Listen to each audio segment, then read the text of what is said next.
hago esto, dividido esto, y me da 0,953994, ¿ven? Que es lo que arrojo acá el Excel directamente. Bien. El coeficiente de determinación, ¿qué es lo que nos decía? ¿Alguien recuerda?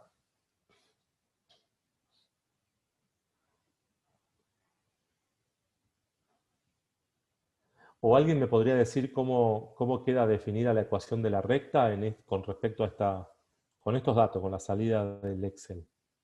¿Cuál sería la ecuación de la recta resultante?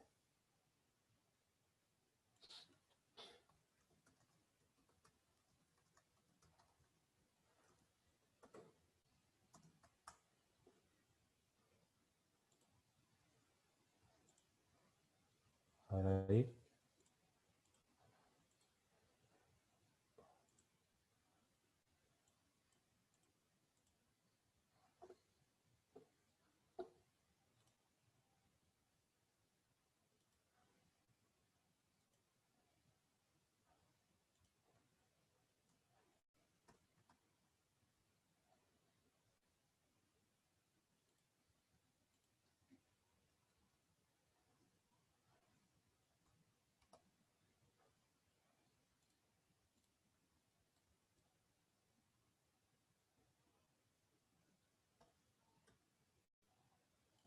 Bien, la ecuación de la recta era esta. La ecuación teórica de la recta es esta.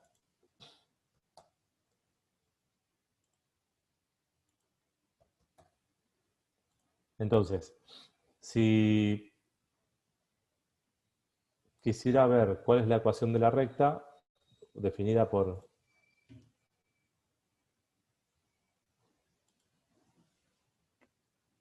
esta salida de Excel, esa ecuación de la recta, ¿se acuerdan que tenía en la intersección o intercepción que marca acá la salida? Está definida la ordenada al origen. Por lo tanto, B0 sería 31,7411. Más B1 es 3,47. 34. Y bueno, por X, así quedaría planteada la ecuación de la recta. Entonces, esta ecuación de la recta tiene una particularidad. Nosotros hablamos de un análisis de regresión lineal simple. ¿Por qué? Porque, primero, de regresión lineal es porque buscamos una ecuación de una línea recta, y simple porque solamente estamos utilizando una única variable explicativa.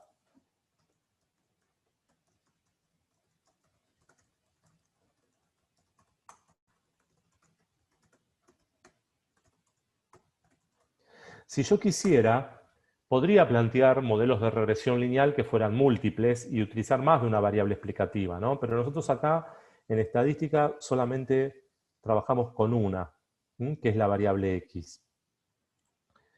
Y entonces, cuando construimos este modelo, lo que hacemos es medir qué tanto explica la variable X dentro del modelo. O sea, porque si decimos, bueno, hay una relación lineal muy fuerte entre las variables, porque está muy cerca de 1 este coeficiente de correlación. Lo que quiero saber ahora, bueno, es si puedo obtener el modelo. Bueno, lo obtuve al modelo de estimación. Si yo uso esta ecuación de la recta y reemplazo X acá, voy a poder obtener una estimación para la variable Y. Ese es el objetivo. Entonces, esta variable X, y en particular, bueno, digamos así, esta variable X que fue incluida en este modelo de regresión lineal, explica de alguna manera lo que está pasando con la variable Y. Entonces, el coeficiente de determinación tiene por objetivo precisamente eso. Explica qué porcentaje de la variación en la producción se puede explicar gracias a la cantidad de horas trabajadas en el taller. ¿Está? Entonces, fíjense que acá lo estoy interpretando en términos de las variables. Producción era mi variable y cantidad de horas trabajadas en el taller era mi variable X. Entonces, yo lo que estoy diciendo es que el 91% de la variación en las unidades producidas, o producción, o la producción, se puede explicar gracias a la cantidad de horas trabajadas en el taller. ¿Bien? Entonces, fíjense que este modelo de estimación tiene un porcentaje de explicación muy, muy alto, ¿no? Y en que es súper positivo, digamos. Si yo quiero buscar un modelo de estimación, con ese nivel o ese coeficiente de determinación, realmente estaría en un modelo súper satisfactorio para la estimación. Bien. La salida de máquina, entonces, ahí tenemos, ya interpretamos coeficientes de determinación, de correlación, interpretamos los dos coeficientes estos que son los que forman la ecuación de la recta. Ahora, en esta salida yo lo que agregué fue el tema de los pronósticos, ¿sí? Entonces, para cada uno de los meses que estuvimos trabajando, yo tengo el pronóstico. Entonces, voy a hacer acá un agregado. Yo tenía, estas eran mis variables. Bueno, perdón, no es hora. Acá dijimos que eran meses o días, ¿no? Entonces, yo tomé mi variable X y mi variable Y con esa variable construí el modelo. Lo que voy a hacer es lo voy a meter acá en el medio y voy a mostrar algo. Bien. Entonces, fíjense que cuando yo observé en la vida real, con 80 horas trabajadas en el taller, la producción había sido de 300 unidades. Ahora, si yo pusiera en esta fórmula, en esta ecuación de la recta, a la X la reemplazo por 300, y hago esa cuenta,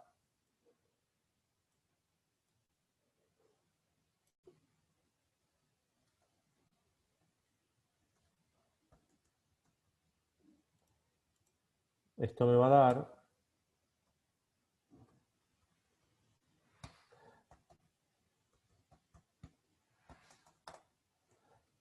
a ver,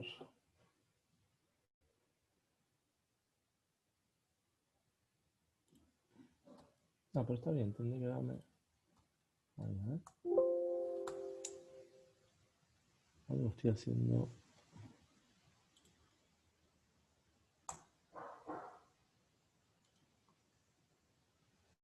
Bien. Entonces me da 1073. Perdón, la variable X es esto. No tendría que haber puesto 300, tendría que haber puesto 80. No estamos atentos. Ahí está. 309,62. Y ahí coincide con esto. Entonces, el pronóstico, esto que arrojó acá la variable, el análisis de la salida de regresión, tiene que ver con el uso de esta ecuación de la recta para cada uno de los valores de X que nosotros teníamos observados. ¿Sí? Fíjense que los pronósticos siempre están o por encima o por abajo del valor de producción que se había observado, ¿no? Esto es un valor observado. Y este es el valor observado de X.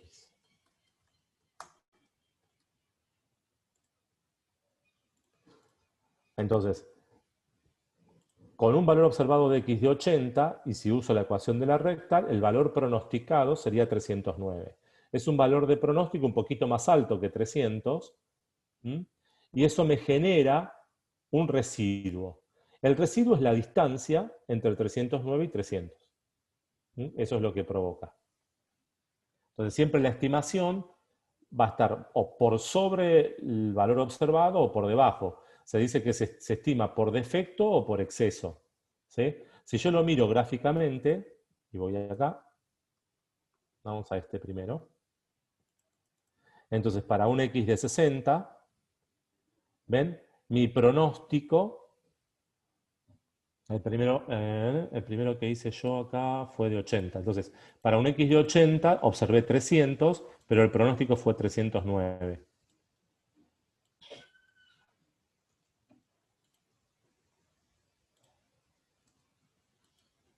Entonces, si me fijo, para 80, ¿sí? Me dio 300 el pronóstico, o sea, estoy en este punto, el observado, el valor observado, y el pronóstico me dio 309. O sea, 309 está un poquito por encima, ¿sí? Sobre ese punto azul que está arriba. Entonces, la distancia entre este 300 y el 309 que está sobre la línea recta, esa distancia es ese residuo, ¿m?, al que hace referencia aquí la salida. Muy bien. Fíjense que además lo que nos brinda la salida de Excel esta es esto, y ustedes ahora ya están en condiciones de entender qué quiere decir esto. ¿Qué me está dando con estas columnas el análisis de regresión?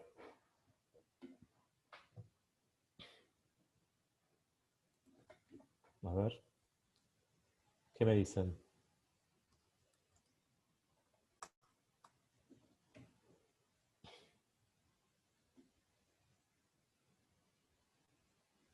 ¿Qué es lo que obtenemos?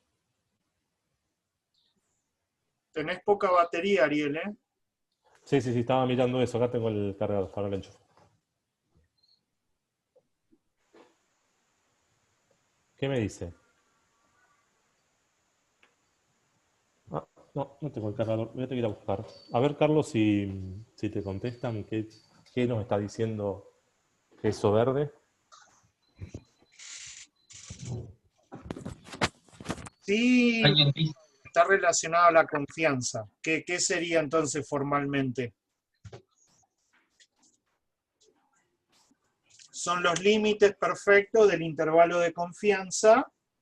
Exactamente, ¿a qué nivel de confianza supones que está armado este intervalo de confianza?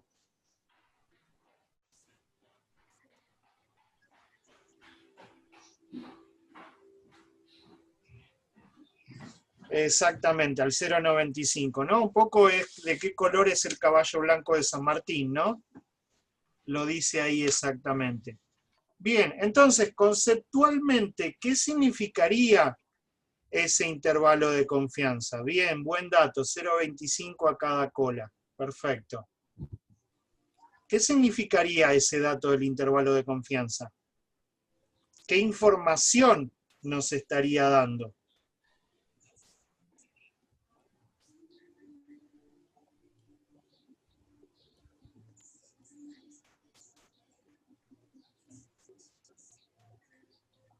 Y referida a quién la información, ¿no? Porque en definitiva vos tenés la estimación de dos coeficientes. Tenés por un lado la ordenada al origen y por el otro lado tenés la pendiente. Entonces, ese primer renglón, ese menos 28 y 92 como límite inferior y límite superior. La primera pregunta es, ¿a quién está asociado? ¿A la ordenada o a la pendiente?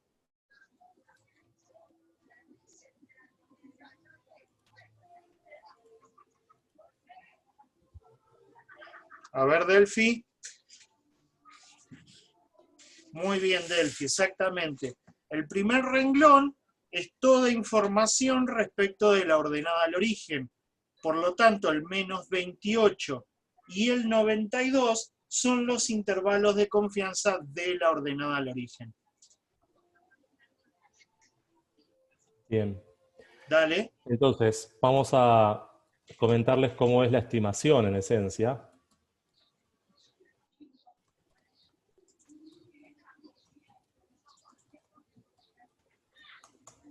Bien, como dijo ahí Delfina entonces, y decía Carlos, tenemos en este primer renglón una estimación por intervalo de confianza referida a la ordenada al origen. Esta intercepción es la ordenada al origen.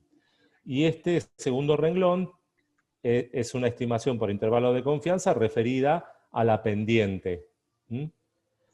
Bien, entonces, la estimación, ¿se acuerdan que la estimación por intervalo de confianza, lo que hacíamos para construirla era, tomábamos el estimador puntual y a ese le sumábamos o le restábamos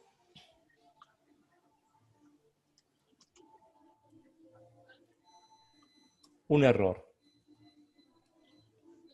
¿Sí? ¿Se acuerdan? Y siempre esa estimación por intervalo de confianza, el error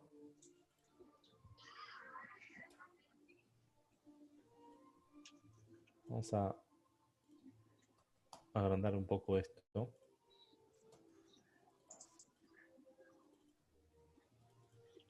Ese error va a estar estipulado por una variable, una distribución t o un valor de la t de student. En el caso de regresión con n-2 grados de libertad, antes en la estimación por intervalo de confianza para el promedio, ¿se acuerdan que lo hacíamos mediante una t con n-1 grados de libertad? Pero acá en regresión usamos n-2 y esa t va a estar multiplicada por el error del estimador.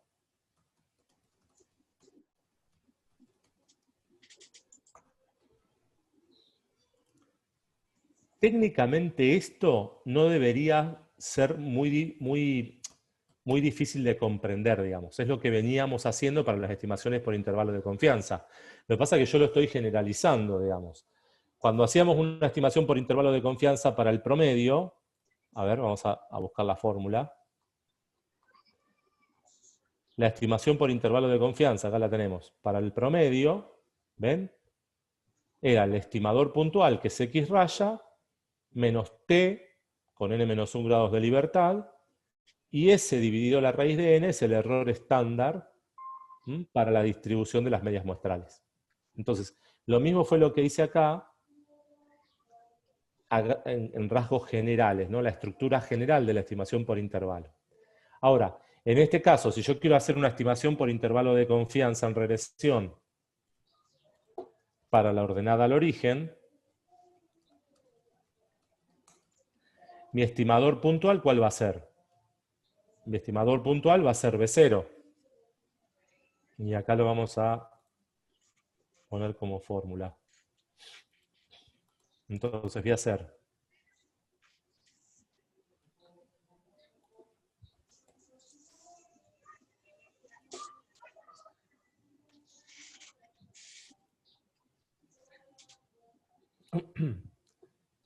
B0,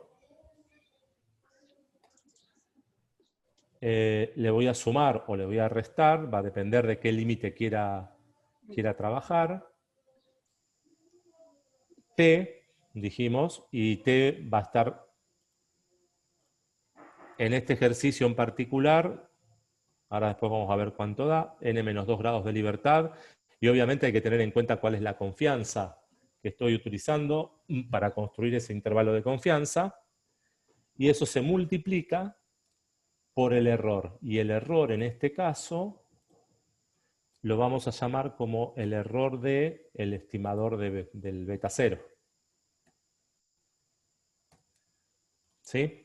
Entonces, ahí vamos teniendo una idea de esta forma general de la estimación por intervalo de confianza, cómo se traduce en la estimación por intervalo de confianza para la ordenada al origen. Entonces, en nuestro caso, beta 0 era 31 y pico, o sea que lo podemos poner acá, nuestra estimación puntual. No me gusta, quería que me quedara... A ver. No, no me lo toma. Bueno, vamos a hacerlo así. 31.7411, me voy a quedar con los decimales 4, más o menos tengo que buscar el valor de la t, ahora vemos cómo lo buscamos, y el error estándar del estimador es el error típico que muestra en la fórmula, en la salida del Excel, ¿sí? Este valor que estoy pintando ahí con un color celestito es el error estándar para el estimador este que estoy trabajando. Si yo estoy en la ordenada al origen, bueno, es el error típico, el error estándar de la ordenada al origen. Y en este caso sería el de la pendiente, ¿no? Entonces acá 27.0643. ¿Cuál es el valor de la T? A ver, busquemos el valor de la T. Si alguien tiene a mano el Probability Distribution y puede buscarlo rápido, bueno, habría que buscar el valor de T para n menos grados de libertad y habría que definir con qué confianza. Bueno, de hecho acá la salida del Excel lo hace por defecto con un 95% de confianza. Así que ahí ya la tenemos a la confianza. Bueno, si lo pueden buscar, ¿cuánto les da?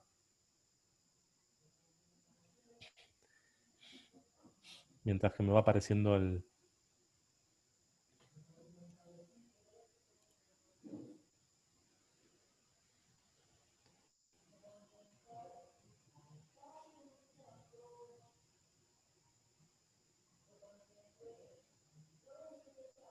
¿Alguien lo tiene?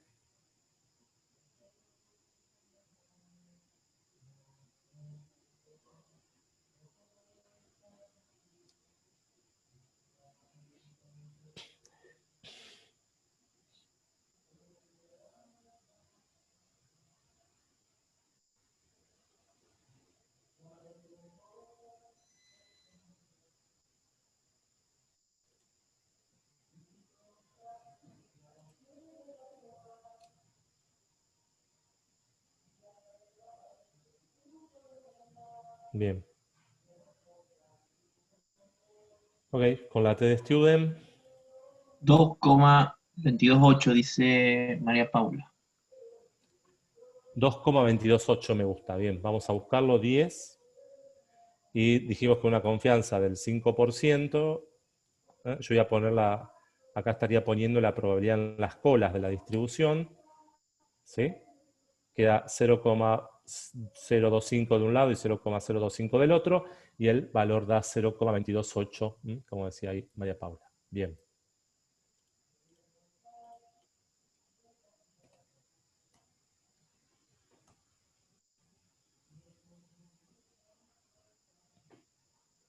Bien, entonces si hacemos esa cuenta, 31.7411 menos 2.228 por 27.0643 me da menos 28,558. ¿Ven? Ahí estamos. Dio con un poquito de diferencia porque estoy utilizando los valores sin decimales, sin todos los decimales. A ver si uso todo este valor, menos 2.228 por todo este valor. Ahí se acerca seguramente, ahí se acercó un poquito más. Todavía tendría que agregarle más decimales a este. Pero bueno, la idea es que esta estimación por intervalo de confianza, que se vea que esta estimación por intervalo de confianza surge de este planteo. Entonces, la estimación de la ordenada al origen dice que la ordenada al origen estaría en 31,74.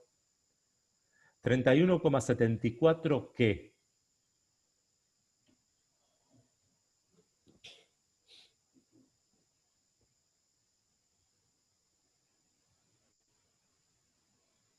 ¿Cuál es la unidad de medida de la ordenada al origen?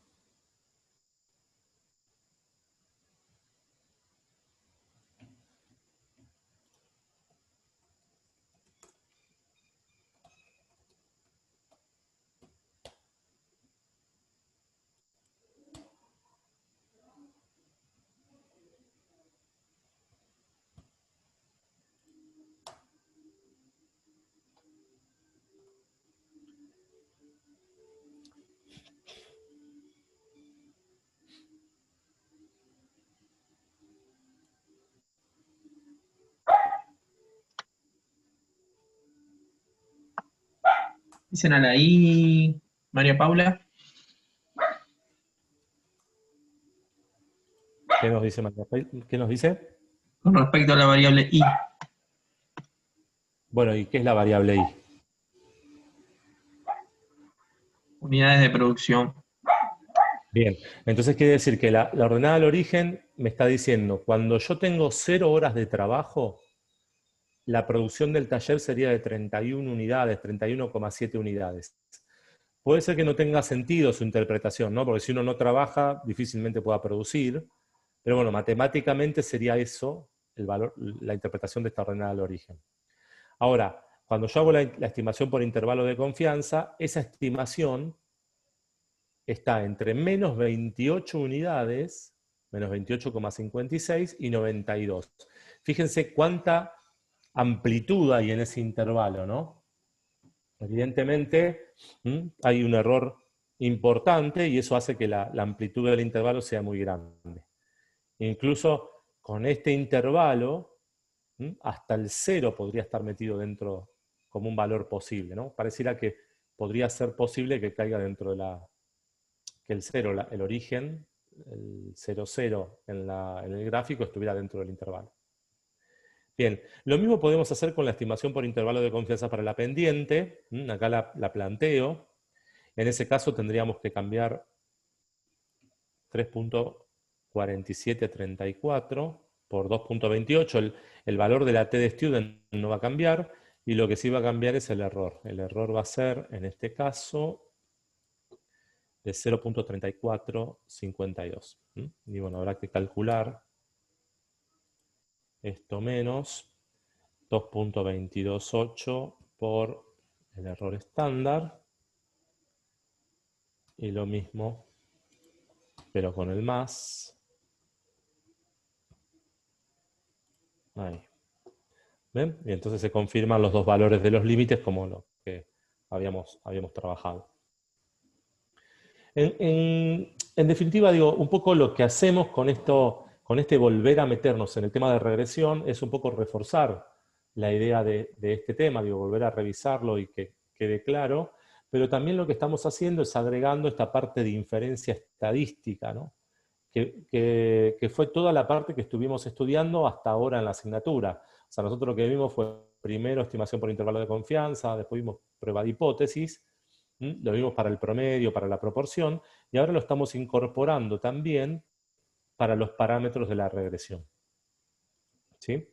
Entonces, la conclusión, en este caso, cuando yo respondo, ¿no?, a modo de conclusión,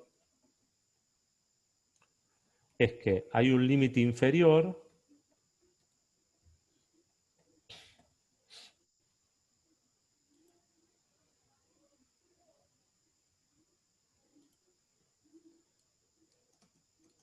y ahora vamos a ver qué pasa ahí, y hay un límite superior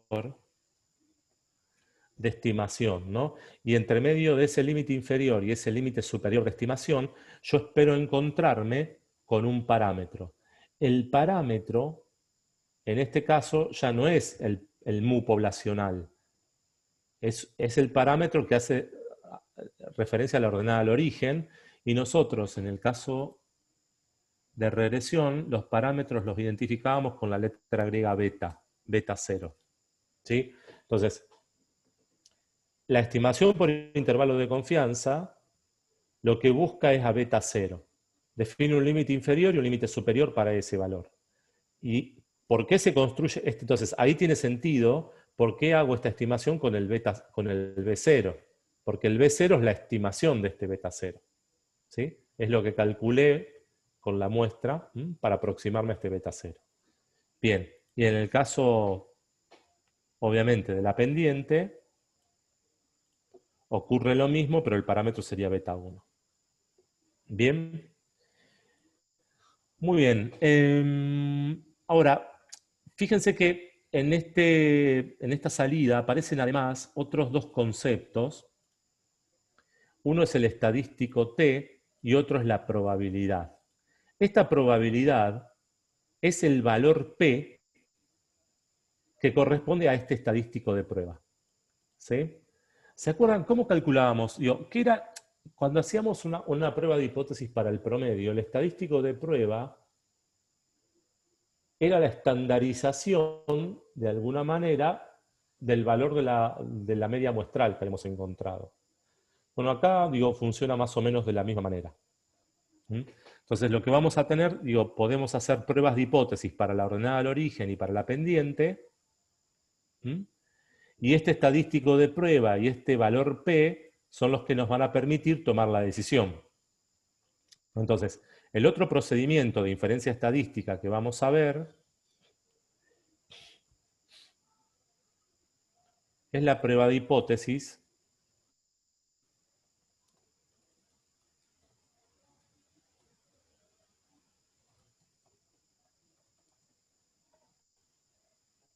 para la ordenada al origen y la prueba de hipótesis para la pendiente.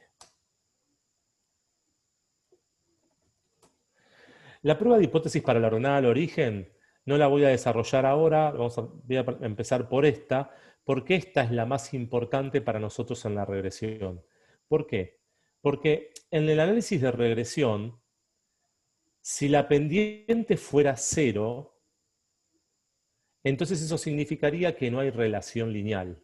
¿Mm? Entonces, una nube de puntos con todos los puntos horizontales significaría que no hay relación lineal entre las variables. Y como yo estoy haciendo un análisis de regresión, a mí me interesa probar de que existe relación. ¿Tá? Entonces, por eso la prueba de hipótesis de la pendiente es tan importante. Entonces, ¿cuáles son las hipótesis? Paso 1, planteo de las hipótesis. Y concretamente, lo que vamos a plantear es lo siguiente.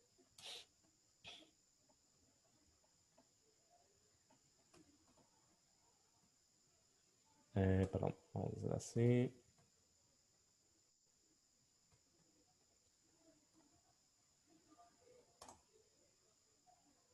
Y acá, hipótesis nula.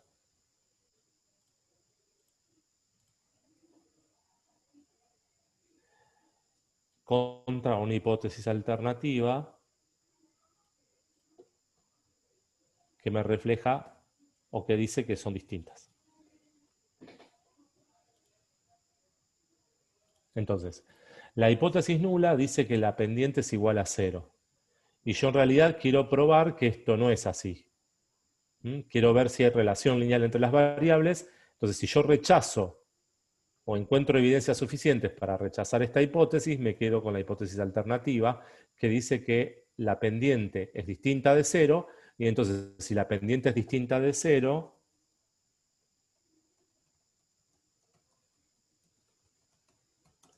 hay una relación lineal significativa entre las variables. Bien, entonces, en el paso 2, tomábamos las evidencias.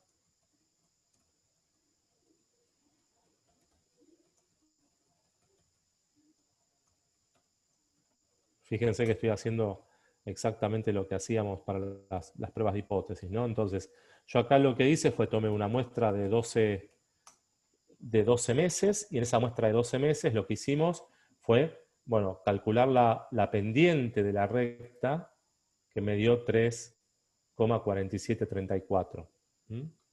Entonces, vamos a aprovechar esa fórmula. Entonces, con esa estimación que hicimos, esa estimación me dio 3,4734. Y vamos a trabajar con un alfa, voy a seguir con el alfa del 5%. Paso 3, calculamos el estadístico de prueba. Y el estadístico de prueba, ¿qué es lo que hacía?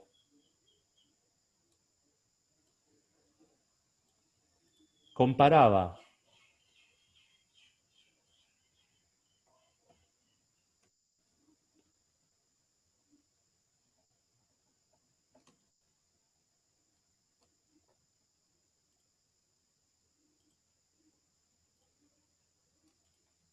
ese valor del beta 1 que yo había obtenido,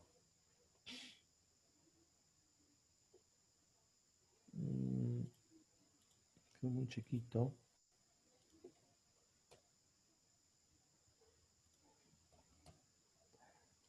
ese valor de beta 1 que yo obtuve, lo va a comparar contra el valor del parámetro.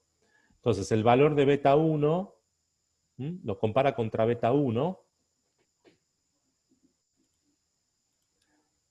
como lo veníamos haciendo cada vez que buscábamos una estandarización de...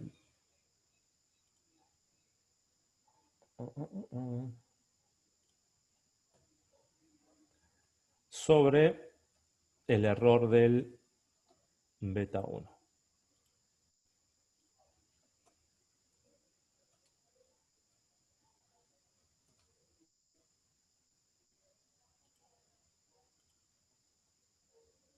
Bien. Entonces, como fíjense que esto es tan simple como que queda así.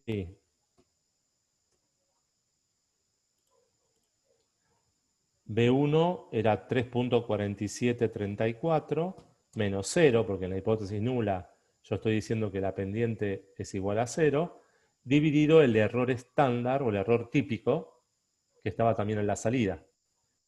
0.3452. Bien. Este valor, si lo calculo, me daría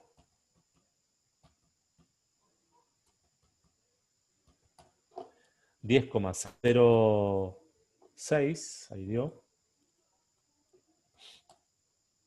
10,1, y fíjense que es el mismo valor que está puesto ahí.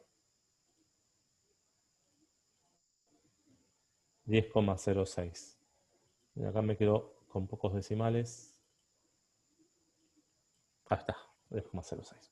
Bien, entonces, este estadístico de prueba, para poder concluir el test, tengo dos caminos, ¿no? Puedo tomar la decisión por el método clásico o tomar la decisión por el enfoque del valor P. Esos eran los dos caminos posibles cuando estábamos en test de hipótesis. Si tomo la decisión por el método del valor P, comparamos el T crítico con el estadístico de prueba. Y entonces, si el T crítico es mayor al estadístico de prueba,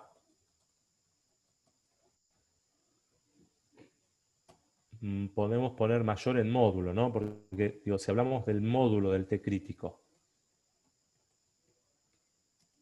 es mayor que el módulo del estadístico de prueba, ¿qué decisión tomábamos? ¿Y qué decisión tomábamos si era menor?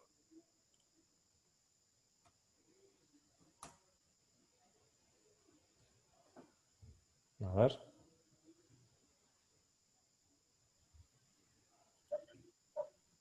Hay mucho silencio aquí todavía. Sí, sí, casi que estoy por cancelar la clase, te digo.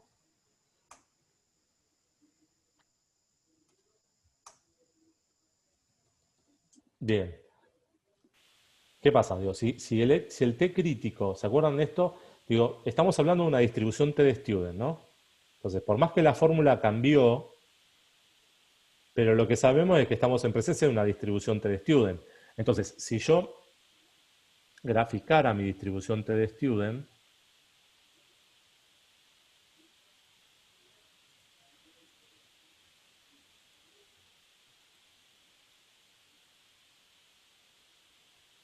me quedó chueca. Si yo grafico mi distribución T de student,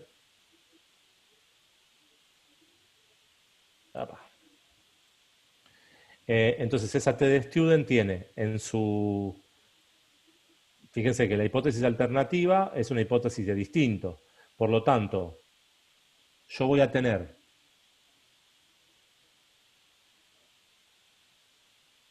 un T crítico a la izquierda. A ver. Sí, ahí estamos. Ahí. Y voy a tener un T crítico a la derecha. Ahí alguien contestó. No Bien. rechazamos si TC es mayor y TN en absolutos. ¿Cómo? Habría que limar un poquito eso. No rechazamos si TC, T crítico o T calculado. T crítico es mayor a TN en absoluto. Okay. Si en valor absoluto el T crítico es mayor que el TN, que es el que viene del estadístico de prueba,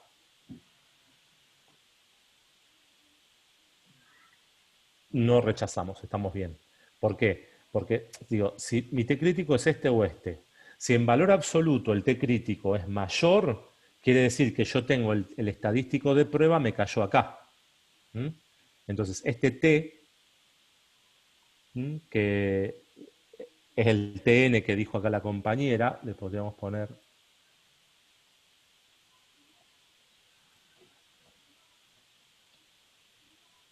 Pero, el TN, ahí. Entonces, si ese TN me cae dentro de esta zona, esto es una zona de no rechazo. Ahora, si cae en las colas de la distribución, es zona de rechazo. Entonces, exactamente eso. Entonces, si mi T crítico en valor absoluto es mayor que el estadístico de prueba, quiere decir que el estadístico de prueba cayó en esta zona, en la zona de adentro. Por lo tanto, la conclusión acá es no rechazo la hipótesis nula. Y si pasa lo contrario, rechazo la hipótesis nula. ¿Bien? Muy bien. Perfecto. Ariel, Entonces, en este habría caso que, tenemos que buscar... Sí. habría que ver el tema de si coinciden las conclusiones con el valor P, el intervalo de confianza y el test de hipótesis. Ahí vamos. Bien. Entonces, cerremos acá. Veamos, busquemos el valor del T crítico. Nosotros para este planteo estamos haciendo un alfa del 5%. Dijimos que para el análisis de regresión, el valor de la T se busca con 2 grados de libertad. Así que yo tengo que buscar acá un n-2 grados de libertad y 0.025. Lo habíamos buscado en el chi cuadrado. Acá está, ¿ven? Entonces era 0.228 el valor. 2.228. Y acá sería negativo de este lado. Y de este lado sería un valor positivo. En este caso, yo acá tendría que buscar 0.975, ¿verdad? Y sería 2.228 positivo. Entonces, ¿qué hacemos? Yo el estadístico de prueba lo estandaricé y me dio 10.062. Con 10.062, mi valor o mi estadístico de prueba cae acá. Cae en zona de no rechazo, perdón, en zona de rechazo. ¿Estamos de acuerdo? O sea,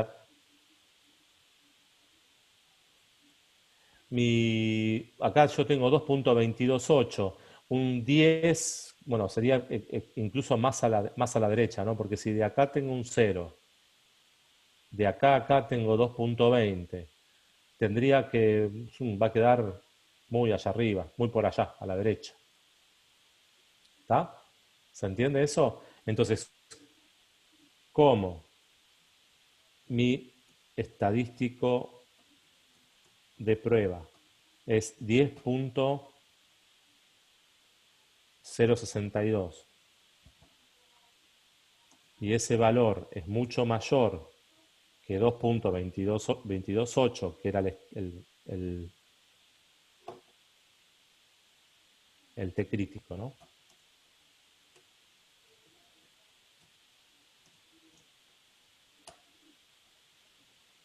concluimos que existen evidencias suficientes a un nivel de significación del 5% para rechazar la hipótesis nula.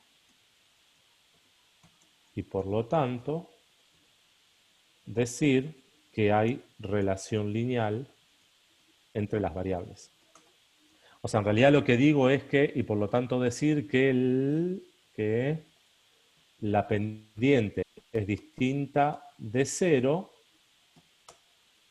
esto quiere decir que hay relación lineal entre las variables.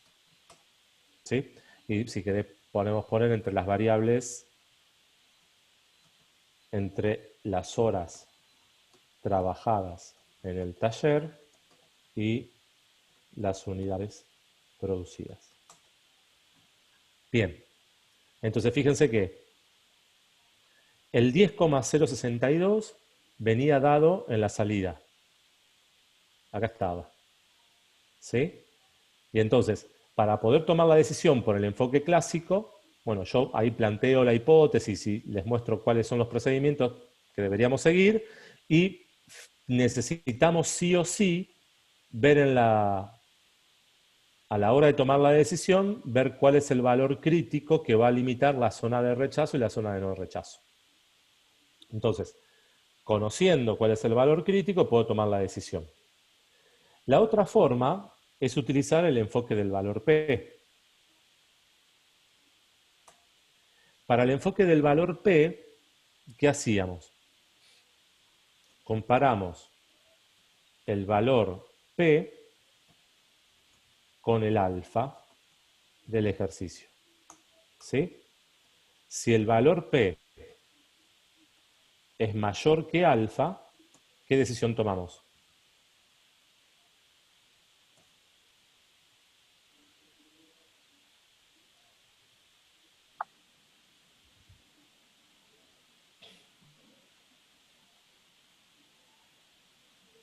No rechazo, dice María Paula.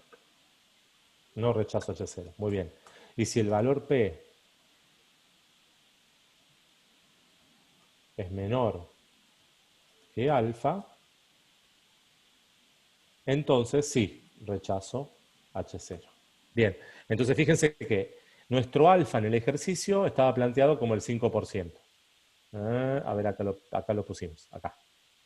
Entonces ahora lo que tenemos que ver es cuál es el valor P. ¿Y el valor P cómo se calcula?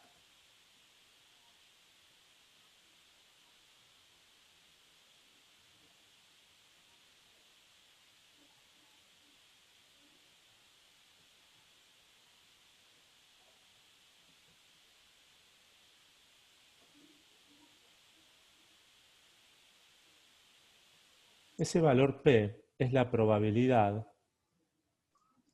¿de qué? De tener un valor de T mayor que el Tn. Ahora, ¿se acuerdan que teníamos que revisar acá un poquito el planteo? ¿Por qué? Porque yo en este ejercicio estoy trabajando con un rechazo a dos colas. La hipótesis nula me dice que beta 1 es distinto de 0. Por lo tanto, yo siempre busco la probabilidad de tener un T hacia la cola más cercana al estadístico de prueba que usamos. Como el estadístico de prueba 10,062 está sobre la cola derecha, yo calculo un T mayor que ese Tn. Pero como la hipótesis es a dos colas, yo necesito acá hacer por 2 este valor P. ¿Mm? Entonces, finalmente, esto se plantearía como la probabilidad de tener un T mayor que 10,062. Y a esa multiplicarla por 2. Entonces voy al probability distribution. Ahí va. Probability distribution.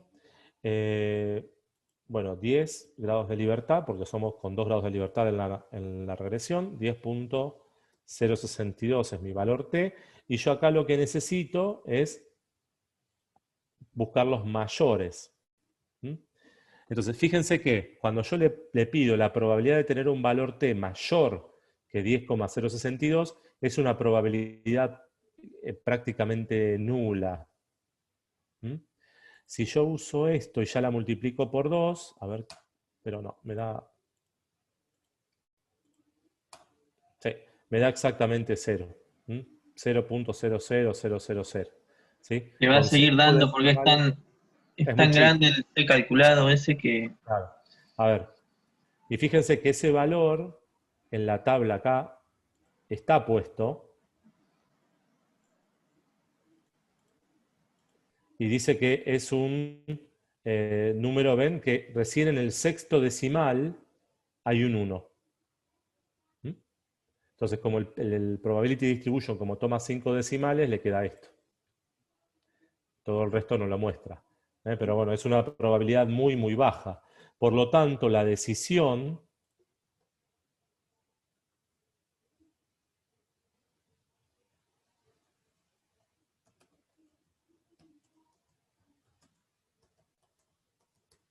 es un valor muy bajo y por lo tanto la decisión sería como mi valor P es igual a 0,00000, bueno, lo dejamos por ahí, y eso es menor que alfa, entonces concluimos que existen evidencias, y fíjense que la conclusión es exactamente la misma. No varía. ¿Se entendió? Digo, cómo la prueba de hipótesis a la pendiente queda planteada y cómo se resolvió por un camino y por el otro. Fíjense que siempre va a ser mucho más cómodo usar este enfoque para resolver. ¿Por qué? Porque con este enfoque el valor P ya me viene dado en la tablita esta que teníamos arriba. Yo tenía esta probabilidad, valor P acá. Entonces, yo directamente podía decir, bueno, el test de hipótesis para la pendiente lo que hace es decir, la pendiente es igual a 0 contra la pendiente es distinto de 0. Fíjense que mi pendiente acá da 3,47, ¿no? Es un valor que puede estar cerca de 0. Podríamos considerar que está cerca. Entonces, si yo veo este valor P, que ya es el resultado de ese desarrollo, y veo que es tan chico y lo comparo con alfa, ya de acá puedo tomar la decisión. Entonces mi decisión acá es, como el valor P es más chico que alfa, rechazar la hipótesis nula. Bien. Y ahí el intervalo de confianza también está diciendo que en ningún momento es cero la pendiente. Exacto. Bien. Ahí lo que dice Luciano es claro, siempre el intervalo de confianza nos confirma la decisión que tomamos. O sea, si yo estoy diciendo con la prueba de hipótesis que rechazo esta hipótesis nula y que me quedo con que beta 1 es distinto de 0, entonces el intervalo de confianza que generamos para beta 1 no tiene que contener, no tiene que contener 0. ¿Sí? Si lo contuviera, entonces estaríamos en algún problema. Entonces el intervalo no contiene 0, por lo tanto tomo la misma decisión con el intervalo que con la prueba. Bien. Ahora, ¿qué va a pasar con la prueba de hipótesis para la ordenada al origen? Si yo veo el valor P de la prueba de hipótesis para la ordenada al origen y lo comparo con alfa, ¿qué vamos a hacer? ¿Vamos a aceptar o vamos a rechazar la hipótesis nula?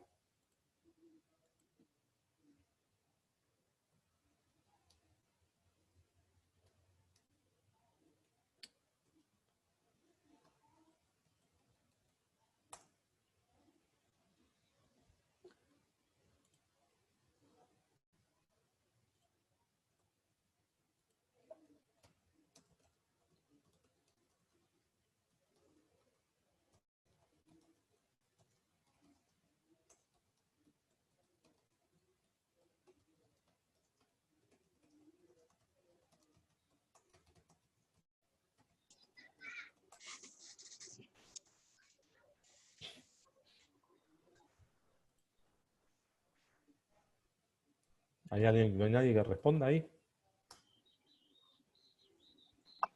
No, todavía no. Casi que no hay nadie directamente. Yo creo que no hay nadie ya, 3,4734.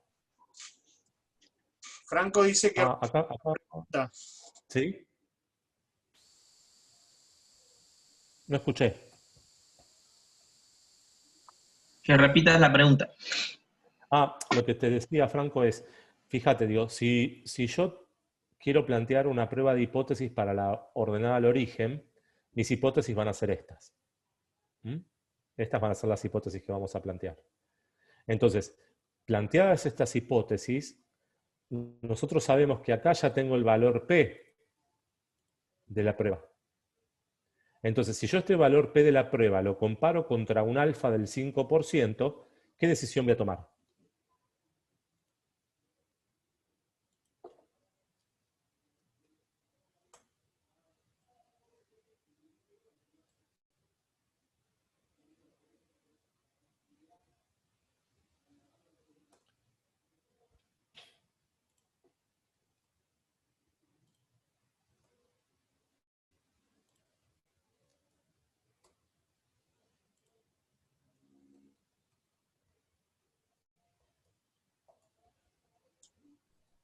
La rechazo, dice Delphi.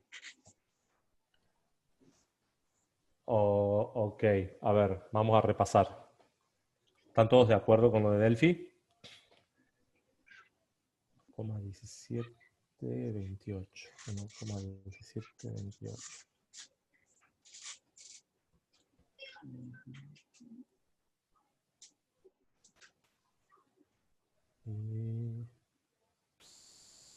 No, hice lío. 27,0. Estoy haciendo lío. 31,74 es esto. 31,7411. 31,7411. Ahí está. Entonces esto es el 27 abajo. Cuando estáis completando la fórmula para que quede completo en el video, pero lo pueden hacer ustedes tranquilamente. Bien, y el resultado es de esta 1,1728. 1,1728. Ahí está. Bien. Entonces, le decían es que lo rechazo. Bueno, veamos a ver una cosa. Dijimos que si yo voy por el enfoque del valor P, que es el más cómodo para usar, porque tengo el valor P ya en la salida. Se retractó, ¿eh? ¿Por qué? A ver. Dice, no, es mayor el P valor que el alfa, vi mal. Bien, entonces exacto, lo que hacemos es tomar la decisión por el enfoque del valor P y dijimos que eso implicaba esto. Si el valor P es mayor que alfa, no rechazo. Y fíjense que en este caso, mi valor P dio 0,26, que es mucho mayor que el alfa del 5%. Entonces la conclusión es, en este caso, bueno, esto se calcularía exactamente de esta manera, ¿no? El valor P es 1,1728 acá. Si quieren lo podemos buscar para confirmar.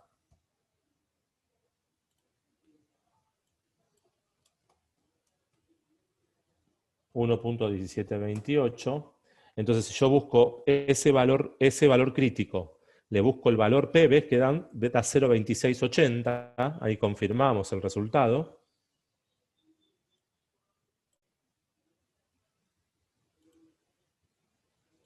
Voy a poner acá, como lo puse en este.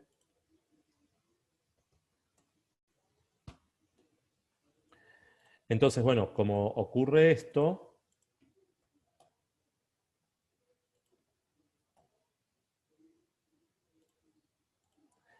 tengo que tomar la decisión. Entonces, como mi valor P es 0,26806 y es mayor que mi alfa, que es 0,5, entonces concluimos que no existen en este caso evidencias suficientes a un nivel de significación del 5% para rechazar la hipótesis nula. Y por lo tanto, decir, acá vamos a poner así, por lo tanto, no podemos decir, vamos a hacerlo más simple, por lo tanto, la ordenada al origen es igual a 0. Porque es lo que dice la hipótesis.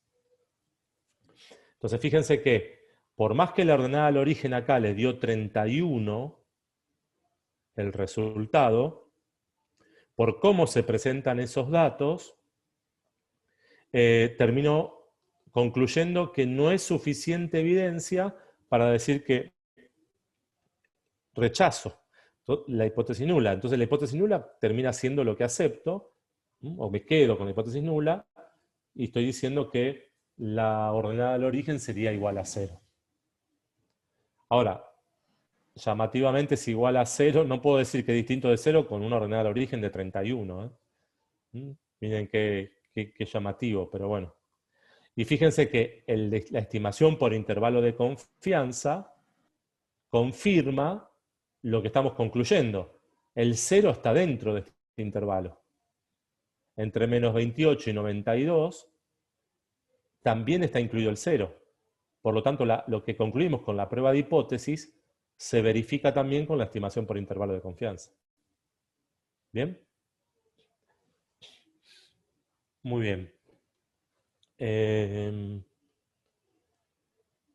Carlos, el análisis de varianza lo vamos a terminar, lo doy, pero lo vamos a ver. No me acuerdo qué habíamos acordado. Y yo te diría que les expliques cómo calcular el de determinación y el de correlación con la tabla NOVA y no más que eso. Bien. Ok. Entonces, ¿cómo? Llegar a los dos de arriba de todo. Sí. Bien. Ahí. Entonces, hasta acá preguntas, alguna pregunta que quieran hacer sobre esta parte de la salida del Excel y sobre las pruebas de hipótesis que hicimos. ¿Algo que quieran consultar?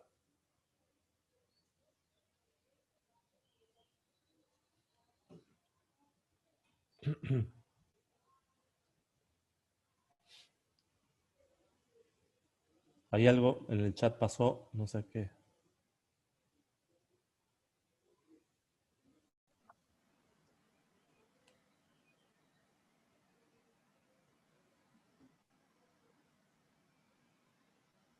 Dice, y una pregunta, en algún ejercicio de los que nos dan, ¿qué datos proporciona el enunciado para resolverlo? ¿Solo los datos de X e Y o ya nos dan el B0? Podría pasar las dos cosas. Que pongamos algún ejercicio solo con los datos de X e Y, que ustedes tengan que calcular beta 0 y beta 1 con las fórmulas que están en la guía de fórmulas, o podría pasar también que nosotros les demos la salida del Excel, como aparecía acá, con todos los datos, y que ustedes después tengan que resolver. Digo, se suele haber ejercicios de los dos tipos. Si se fijan en la guía de trabajos prácticos, hay ejercicios de los dos tipos. Así que bueno, puede parecer las dos cuestiones. Bien, ahí lo que nos quedaría por revisar, fíjense esta tabla, la tabla de análisis de varianza que vimos en la salida del Excel cuando hicimos el primer pantallazo. Y miren esto que hicimos acá, yo creo que acá está. Cuando nosotros hicimos esta primer tabla, que yo les expliqué cuál era la suma de cuadrados de la X, cuál era la suma de cuadrados de la Y, fíjense que la suma de cuadrados de la Y dio 830,7. Si nosotros vemos esa tabla de análisis de varianza... ¿Qué pasó?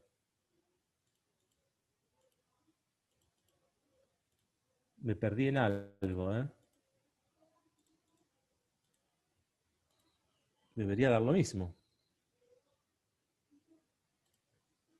¿Qué hice mal? No vi qué hiciste. Acá hice valores de I menos su promedio y los elevé al cuadrado. Y esto es la sumatoria de eso que tengo acá. Ah, no, el promedio. Miren lo que pasó acá. Estaba promediando y no sumando. Y acá lo mismo. Eso es por no revisar. Cuando hice el coeficiente de correlación,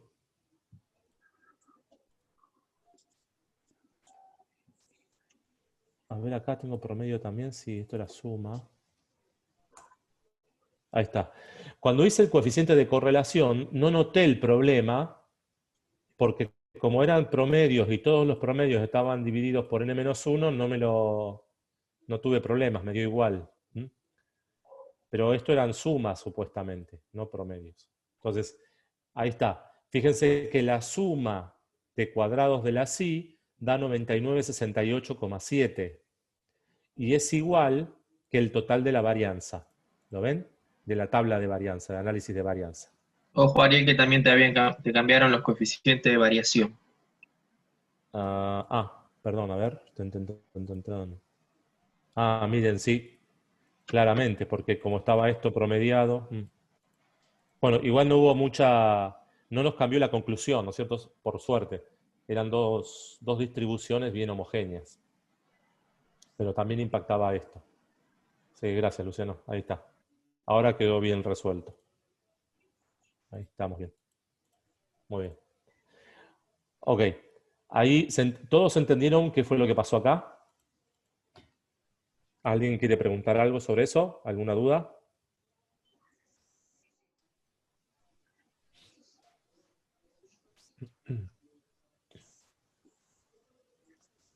Ok.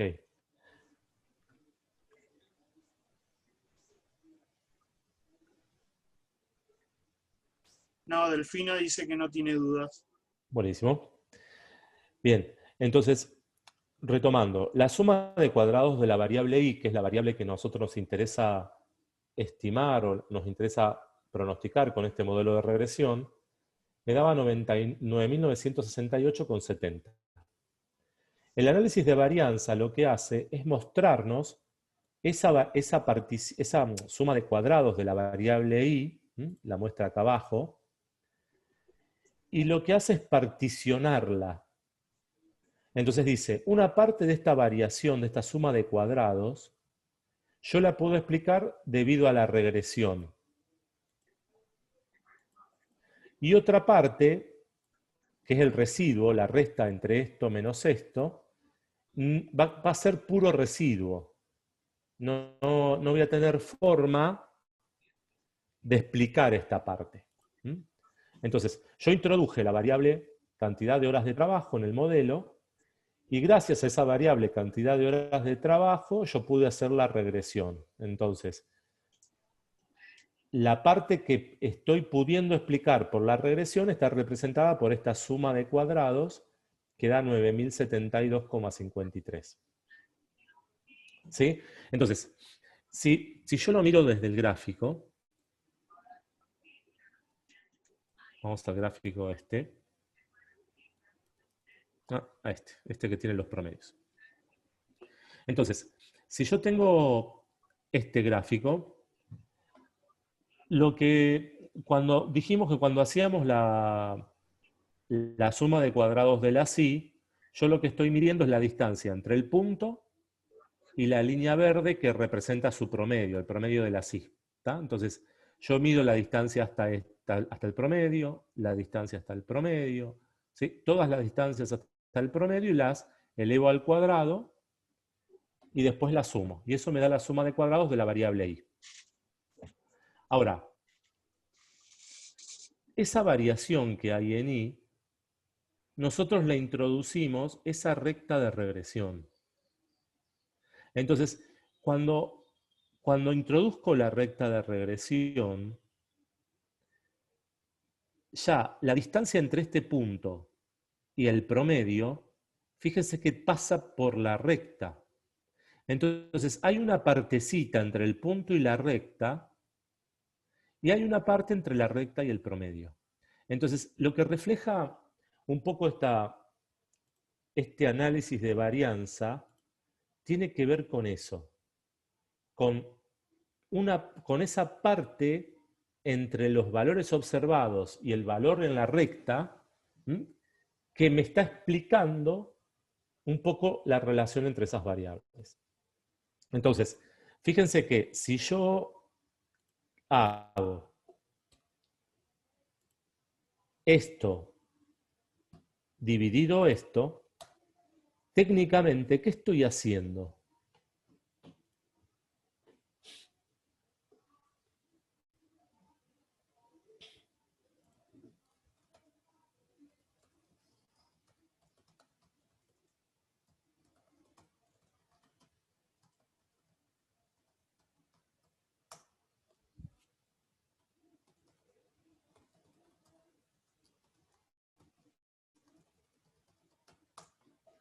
Entonces, esta es la parte explicada de esta variación que tiene la i. Si yo hago esto dividido esto, me da una relación que bien podría multiplicarla por 100 y expresarla en porcentaje. Entonces, lo que está mostrando esta tabla de análisis de varianza es que el 91% de todos estos 9.968, que no sabemos qué es, porque en realidad es una suma de cuadrados, o sea que no podemos, serían unidades producidas al cuadrado, ¿no? Esto. Entonces, el 91,01% de esta variación se puede explicar por el análisis de regresión.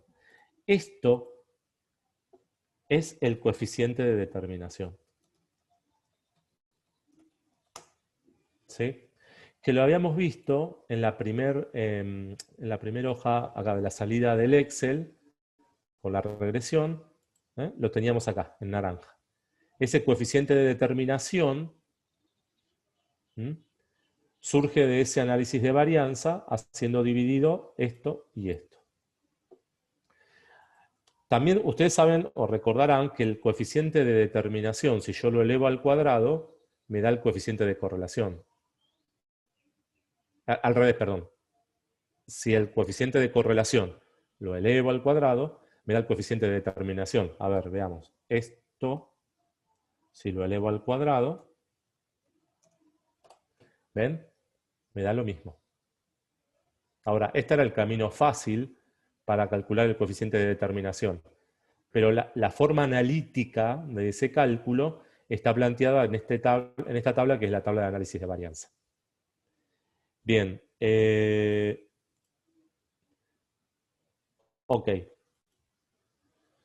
Obviamente, a nosotros nos interesa, para decir que la regresión es buena, que hay un buen ajuste, a mí me interesa que esta suma de cuadrados en amarillo sea lo más grande posible, lo más cerca del total de esta variación que tiene la i. ¿Sí? Cuanto más grande, mejor.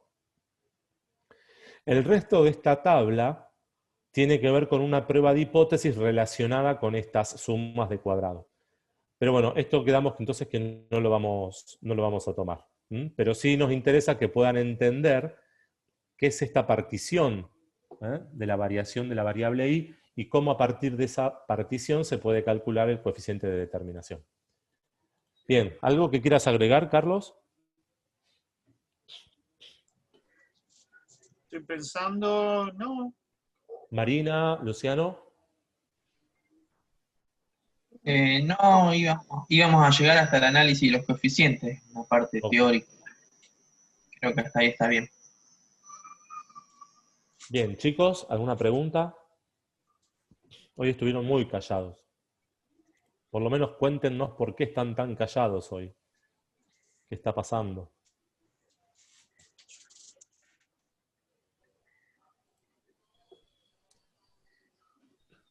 primero la cantidad, ¿no? Y después en el chat pusieron que no habían podido llegar a ver todavía el tema. Así que entre eso y Bien, igual somos poquitos. por ahí teníamos expectativas de que algo pudieran recordar de la primera parte, ¿no? Por eso empezábamos haciendo algunas preguntas para ver si podíamos rescatar desde ahí. Porque, bueno, supuestamente ya lo rindieron en el primer parcial al tema. ¿Mm? No hay problema, Delphi, no pasa nada. Pero bueno, estuvieron participando en el chat, ahí estuvo muy bien. Recuerden que para el parcial es integrador, ¿no? Entonces vamos a estar tomando temas de la primera parte de la materia, algo parecido a lo que hicimos hoy cuando les pedíamos analizar si la distribución es homogénea, no es homogénea, cómo vemos eso.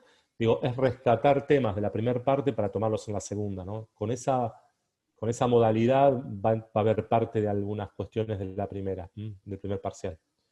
Así que cuando repasen esta semana y la próxima semana, no dejen de ir mirando también los temas de la primera parte. Algo que vamos a hacer es subir, ahora entre mañana y pasado, subir un material para que puedan ejercitar con temas variados, obviamente con más peso en la segunda parte que en la primera parte, pero vamos a subir un material como de repaso para que ustedes puedan trabajarlo y que cualquier cosa nos puedan ir preguntando sobre ese material de repaso, cualquier duda que aparezca, etc. Bien, creo que sí, bueno, ahí Luciano también comenta que nos estaría faltando ver el tema de series de tiempo, que lo vamos a ver la semana que viene.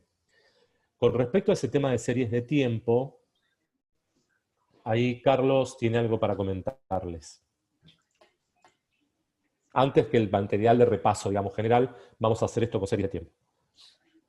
En realidad no sé si vale la pena comentar con tan pocos alumnos, pero bueno, les comento, el tema de serie de tiempo es un tema que dentro de lo que es el cálculo es bastante pesado de realizar, ¿sí? Si bien obviamente son cuentas muy sencillas, sumas, restas, multiplicaciones y divisiones, no pasa de eso el tema, son muchas las cuentas que hay que hacerlo. Entonces, en función de eso, surge el siguiente pedido. La idea es subirles en la plataforma un pequeño archivito de Excel que va a tener una serie de tiempo con las mismas características de la serie de tiempo que ustedes tienen tanto en la guía como en los videos. Y la intención sería que ustedes, con esa información, con esa serie de tiempo, puedan replicar para la clase del jueves lo que está hecho en los apuntes o lo que está hecho en los videos, que es exactamente lo mismo, ¿sí? Exactamente la misma metodología, solo que ustedes tienen algo estático, que sería, para decirlo de alguna manera, la guía de trabajos prácticos, y tienen algo dinámico, que serían los videos. Entonces, bueno, en función de que ustedes puedan replicar lo que está en uno o en el otro, poder desarrollar la clase en función a un ejercicio que ya tengan desarrollado ustedes. Obviamente, si en el procedimiento ustedes puedan llegar a tener alguna duda que no llegan al resultado correcto o quieren chequear que los resultados que llegaron son los correctos, no duden en preguntar en el foro, no duden en subir el archivo o fotos asociadas, y nosotros obviamente hacemos el control automático de eso, ¿sí? Para generar otra dinámica en la clase de la semana que viene y no limitarnos estrictamente a sumar esta columna, sumar la otra, sumar la tercera, sumar la quinta, y poder ver los conceptos, que es en definitiva lo más importante de todo esto. Sí. Ahí el material de series de tiempo ya está subido, la unidad ya está publicada en el aula, así que la pueden tener disponible. Lo que vamos a hacer es subir el archivo de Excel con la serie de tiempos que queremos que analicen, lo vamos a agregar también para que la puedan descargar y ya puedan empezar a trabajar con eso. El análisis de serie de tiempos es un análisis de tipo también bivariado, si se quiere, con la característica de que una de las variables tiene que ver con el transcurso del tiempo, ¿no? Trimestres, bimestres o meses. y que bueno, eso le introduce una dificultad adicional al análisis de los datos, ¿no? Y lo que se plantea es conocer cuáles son esas dificultades, bueno, qué conceptos conlleva analizar una serie de tiempo, y bueno, también les vamos a mostrar qué cosas se pueden hacer para generar pronósticos para esas series. Entonces, es interesante, un tema súper interesante, pero como dice Carlos, es arduo. Así que bueno, esperemos que de esta manera salga una clase un poquito más dinámica y que ustedes la puedan aprovechar más, porque al tratar de hacer ustedes el ejercicio primero, seguramente se van a encontrar con los problemas y van a saltar muchas más preguntas para poder hacer. Bien, por mi parte, creo que nada más. Creo que los liberamos, así ustedes pueden seguir estudiando. Supongo que están con exámenes o algo por el estilo, porque hay muy pocos hoy. Gracias por estar ahí. Marina, Luciano, ¿algo que quieran agregar ustedes? No, por mi No, parte. está perfecto. Y con la grabación de la clase de hoy, los que no vinieron Exacto. van a barrer el tema. Sí, igual están los videos de Carlos también en el aula, se puede barrer el tema desde los videos sin problema.